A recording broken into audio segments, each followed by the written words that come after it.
Comme je le dis, on a perdu le sacré. Aujourd'hui, quand tu es habillé correctement, on trouve que tu n'es pas hiéré.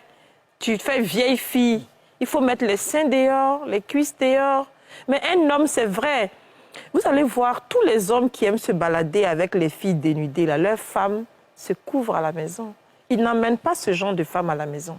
Quand ils osent passer le pas. Parce que la femme, c'est quelque chose, c'est précieux. L'homme aime avoir sa femme pour lui seul. Un homme peut tout pardonner à une femme.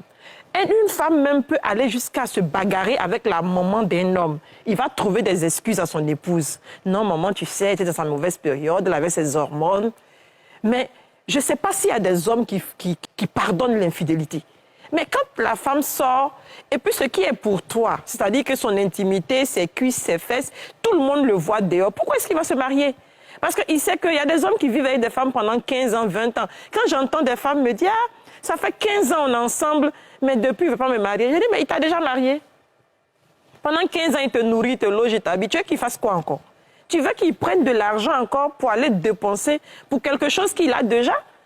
Aujourd'hui, si les hommes ne se marient pas, ce sont les femmes qui ont poussé les hommes. À mon humble avis, hein, quand on me dit l'époque, le temps ancien, où les femmes avaient encore leur dignité, les hommes trouvaient le moyen de se marier. Les hommes trouvaient le moyen de se marier. Et les parents savaient que s'ils gardaient leurs filles, ben, elles allaient rester des vieilles filles entre les mains. Donc, quand un homme se présentait, on essayait quand même d'arrondir les angles, trouver le juste milieu, permettre au monsieur, avec le peu de moyens qu'il a, de se marier. Aujourd'hui, le mariage est devenu un élément du m'as-tu vu. C'est ça. Qui se marie le mieux?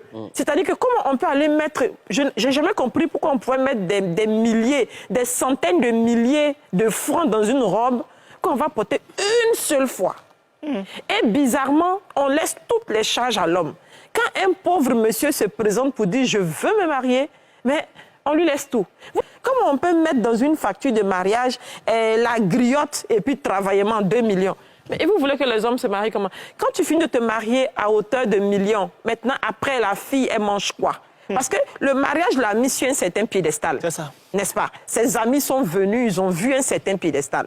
Mais quand elle rentre chez toi, elle ne va pas accepter d'aller dormir à bobo d'entrer coucher. Parce que ses amis vont venir la visiter. Vous voyez, le regard de l'autre aujourd'hui nous a emmenés vers la perdition. On perd l'essentiel, on perd la consistance même du mariage. C'est la raison pour laquelle il y a beaucoup de divorces. Il y a peu de mariages et beaucoup de divorces. Parce qu'on ne fait pas la part des choses. Et à 80%, la faute vient des femmes.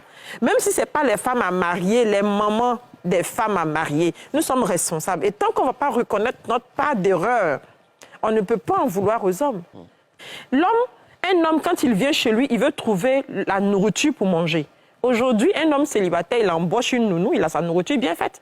Un homme, il veut avoir de l'intimité. Parce qu'un homme, il a de l'énergie en lui, il faut qu'il fasse sortir l'énergie avec l'acte sexuel. Mais aujourd'hui, là, on a les femmes à gogo, comme on dit. Un homme peut inviter 2 jeunes filles dans son lit, ça gêne ni l'un ni l'autre.